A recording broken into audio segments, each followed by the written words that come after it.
What's up everybody, Couch Mills here, coming at you with a brand new Overwatch video. And in this video we're going to be breaking down a diamond support main who is really just having a hard time in ranked. He's been trying a long time, and while he's touched masters, he falls back down, and he's just very frustrated, and he's struggling with, in my opinion, what can be the hardest rank to get out of, the hardest hill to pass. So we're going to break down his footage, and then I'm going to tell you some things that you can do as a support or really any role to climb out of the diamond rank and finally break free of the elo hell, the two elo hell ranks, which in my opinion are plat and diamond. But let's jump into the video. But go to the GameLeap website in the links down below for in-depth advanced VODs over every single character in the entire game. Do yourself a favor, check it out right now. But let's jump into the video.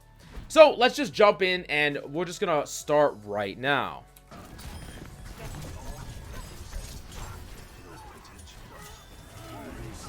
So in your team composition, there are several things that you need to be thinking about when playing with your team composition. First off, the Pharah in particular, it can be hard for your Ana to heal at times, or she's going to focus on your tanks. So keeping a Harmony Orb on her when you can is something you should be doing, and you are doing for the most part. Now, up against their team composition, there is a lot you have to worry about, because specifically the Genji and the Ball are going to be coming after you often, and putting yourself in the LOS of your team where it's really easy for them to peel you is probably one of the best things that you could do. And then of course, always discord these targets that break the line, your front line, so that your team can focus them and then they can leave, so that the Ball is not like in your back line for too long and then potentially make a play on you. So this is all good stuff, textbook stuff, and you seem to be doing it pretty well in this example.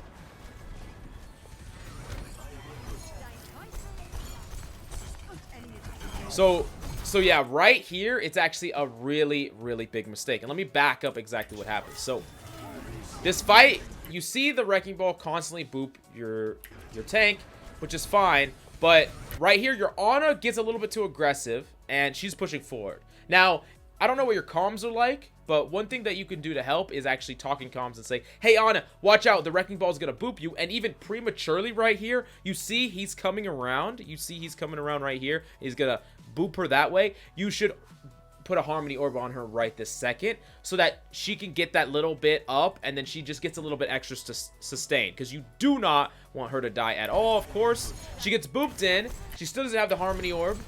She uses her own nade on herself, and she's still not full. She takes more damage, and then she gets slammed, and she's gonna die. So there's a lot that happened right there, but not once did you put the Harmony Orb on her, and she really needed it there, because getting it at any moment there, like, I know you gave it to the Pharah, but right now the Pharah is almost healed up. Now the Pharah is full. The Pharah is full right now. So you could have moved it right to this Ana right when she goes in. You don't want to have this Ana use her nade on herself if she can help it, but between the nade on herself, you orbing her early, she could have used her nade later. She might have been able to survive this, and then it would have been a dramatically different team fight. But as it looks now, it's probably going to be a lost team fight. Or at the very least, you're on a, like, it's going to set you up poorly for the preceding one. See, because look at your tanks. They're so low, you can't heal them up. So I wouldn't be surprised if both of these die, or you have to back up and give space. Looks like you're going to give space, which is good. That's smart of your team. Oh yeah, so nice use of natural cover here. Your Widow said she needs healing, and she does. She's like right next to you. She's like, yeah, your Widow still doesn't have healing, and she was right next to you. In fact, look at this. So I can hear it. She says, I need healing. And look at her. She's one shot. You're too worried. You're so worried about yourself here, when you actually peeked these angles when you didn't need to. But you're so worried about yourself here that you're not helping or bailing out your Widow, who needs help right here. Yeah, she just walked right by you, and you're still not helping her. Yeah, see, she's still in there, and you don't, like, she can't do anything, because all it takes you is a second just to throw that orb on her. Now, you should have died here. In fact, you and this Widow should have both died here, but somehow that Genji just completely messes up. The Widow does end up dying, and you can just see how a lot of these tiny mistakes cascade. You peek an angle that you didn't need to. You took damage, so you hid. You were hyper-focused on yourself. Never healed this Widow. That would have been a really easy heal. And then the Widow could have been out, putting extra pressure on the enemy, and maybe your Zarya doesn't die. It's like a cascade effect. And yeah, just a lot of things just snowball into each other.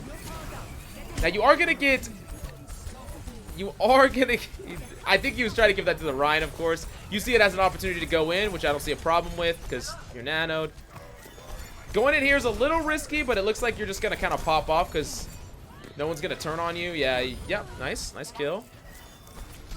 And you said in your Discord message that you really aren't liking ranked right now. In my personal opinion, support can be one of the most fun, especially specifically Ana, Lucio, and Zen are very fun in my personal opinion. I know it's frustrating sometimes to get dove all the time, but it gives you opportunities to outplay DPS, which is always like the best feeling in the world if you outplay a Tracer and just dink her in the head and win the matchup. And then you get to do stuff like this where you literally just frag out. Great stuff. Now, I want to use this moment to talk about something, though, that's really important for the topic of the video, which is how to get out of Diamond as a support. Because a lot of players are having trouble, whether it's Plat or Diamond, even some of the lower ranks like Gold and Silver. How do you get out as a support? What do you need to do? Well, specifically with Diamond, one of the big problems with Diamond is that players basically can get to Diamond by being good at one of the three big things in Overwatch, the three pillars. I talked about them before, but if you think about it, it is game sense, positioning, and mechanics. Now, these are all very important things, but you can get to Diamond only having one of these things. And the reason that creates like the very random place that's Diamond and even the high end of Plat is that people will be in those ranks that are insane at like clicking heads, but they don't know anything else about the game.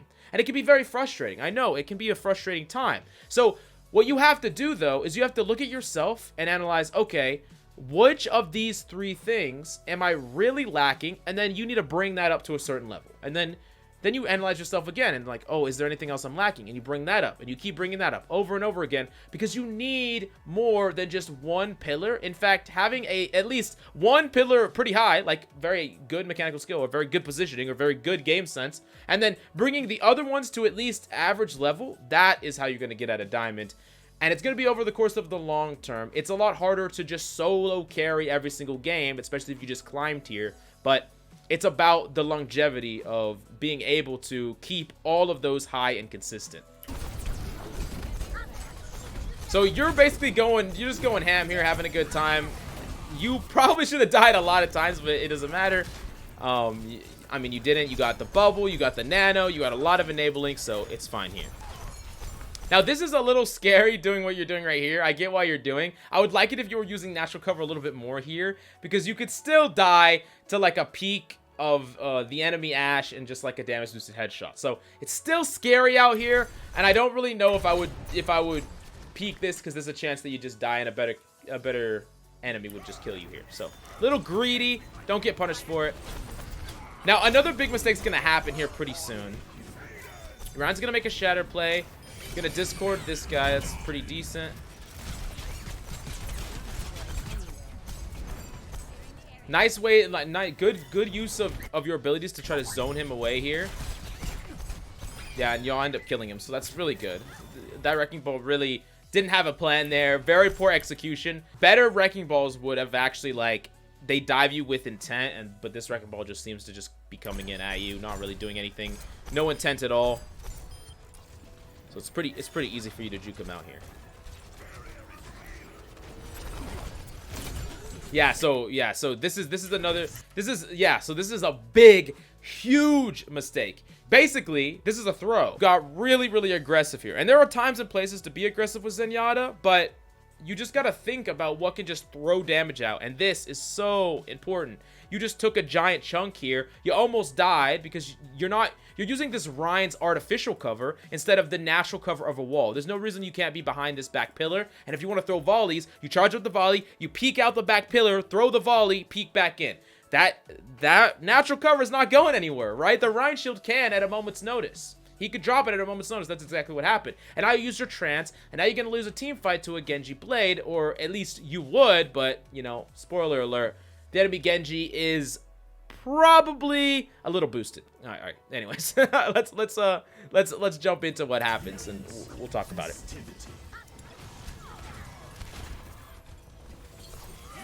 Yeah, so of course they're going to Blade here. The Genji wants to die. He wants to get away from that. He misses. Yeah, okay. That's like I said. People get into this rank for different reasons. Maybe that Genji just really understands the game and he knows when to blade. He talked about baiting out the trance, but you got to see, this is why everything matters, right? Even if you position well and safe, and even if you're smart and you try to execute a game plan, if you don't have the mechanics to follow through when you do everything else right, is it going to work out? No. That's one of the big things that I talked about when we talk about why people get stuck in like high plat and diamond. Yeah, so once again, like, I think I already know what your problem is, because it's not mechanical skill. Like, your mechanics are fine, and I don't really know about your game sense that much. I can't really hear what you're talking or saying, and I don't see enough to identify how good your game sense is. But typically, people that watch our channel have higher than average game sense, because you are constantly consuming content and you're trying to better your knowledge of the game. But your positioning is absolute trash, and I see that. And I think you can too. You're very overconfident with your positioning. You're not thinking about the lines of sight that enemies hold. And you're being very overconfident, thinking that, hey, I have all this amazing mechanical skill. I can just peek an Ashe that can one-shot me. Well, no, you can't. And this Ashe has done a lot of damage to you, so she's done her job. But even better Ashes might have been able to one-shot you with that damage boost. So you really got to focus on that. And you're kind of really hard tunnel visioning, and there are multiple mistakes that you made that they're not really that punishing yet, but against better players or in just slightly different circumstances, these would have been throw plays. So that's just something to keep in mind. Yeah, see, you're still trying to fight this guy. Just back up to safety. Back up to safety. Back up to safety. There you go. Nice. I like your Discord on the enemy Ryan. That's good stuff.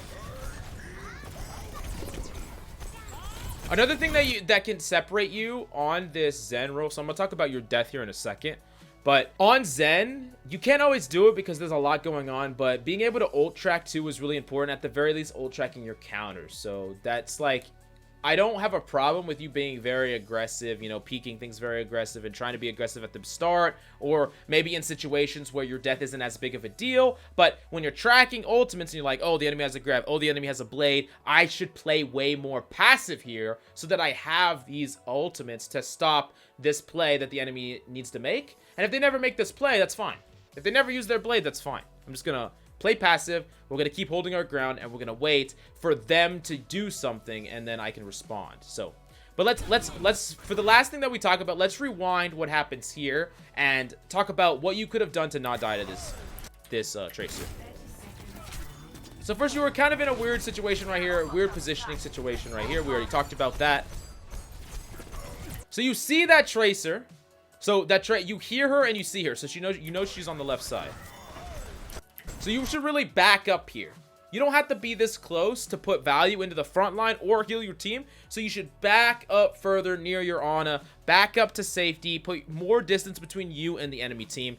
That just is going to make you safer and is going to give you more time. If that Tracer wants to come onto you, he needs to travel further, or she needs to travel further, and as such, she's going to need to invest more blinks, so that's going to be an easier duel for you. But see, you know that Tracer was there, so you should... Okay, so you're kind of looking temporarily, but really, you could be backing up using this cover, back up, hug this wall, or even further back to try to get yourself away from that side that you know that Tracer is at.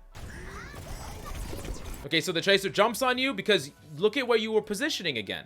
Look at how close you were positioning to where the Tracer was that you knew she was at. You're making this really easy for her to kill you because she gets to start shooting at you with her cover. She doesn't even have to use any blinks to start shooting at you. And she has full blinks and her recall here. So it is going to be very, very difficult for you to live here. And we both know, we already know that you die. So yeah.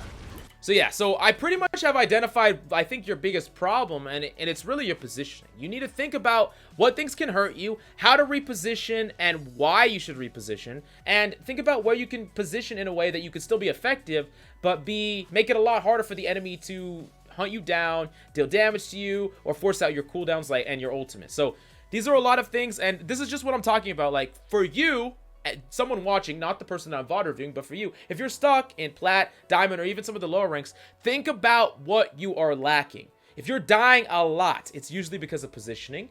if you're really just not understanding a lot about the game, or some interaction or something happens, you're like, what in the world just happened? Or maybe the enemy had an ultimate combo that you weren't thinking about. That's probably game sense. And then if you're losing duels where you have an advantage, or like you're not able to execute very easily mechanical things, like let's say you are a max HP Tracer and you go up against a half HP McCree and you lose the duel, that's probably a mechanical problem. So these are 3 things that you should think about, and identifying what your problem is and bringing it up to a certain level.